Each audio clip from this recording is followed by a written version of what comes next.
After wrapping up his two-day state visit to Indonesia, South Korean President Moon Jae-in has moved on to Vietnam to attend the annual APEC Economic Leaders Meeting. Our chief Cheongwon correspondent Moon Connyoung is traveling with the president. She joins us live from Danang. Connyoung, what's the latest? Well, Daniel, leaders of the world's major economies have been flocking to this coastal city in Southeast Asia, known for its sandy beaches and history as a French colonial port for this year's APEC summit.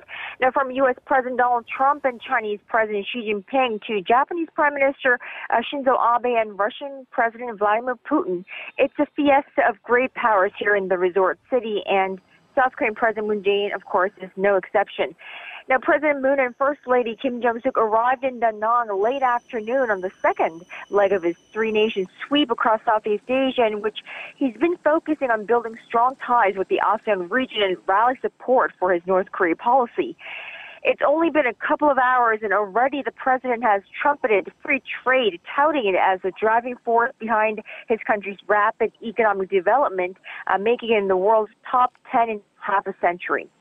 And speaking to the APEC Business Advisory Council, Mr. Moon urged economic integration through open and free trade, calling for the swift establishment of regional economic integration bodies such as the Free Trade Area of the Asia-Pacific Initiative and Regional Comprehensive Economic Partnership, known as RCEP.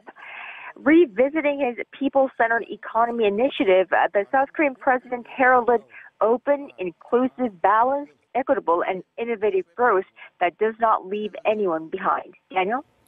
Of course, and multilateral summits like APEC are often used by many leaders as venue for sideline meetings. That's just as important.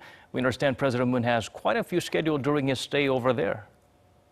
Absolutely. The South Korean president has a series of one-on-ones lined up on the margins of the main event, starting with one with his Vietnamese counterpart, Chan Tak-kwang, tomorrow morning.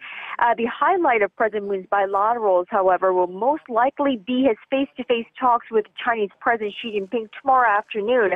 It'll be interesting to see their interaction, the first since the two countries decided to end a year-long diplomatic tension over the deployment of U.S. missile defense systems in South Korea. So definitely something to keep an eye on, as most certainly how bilateral relations between South Korea and China works out will have profound impact on other regional issues, including North Korea. Daniel?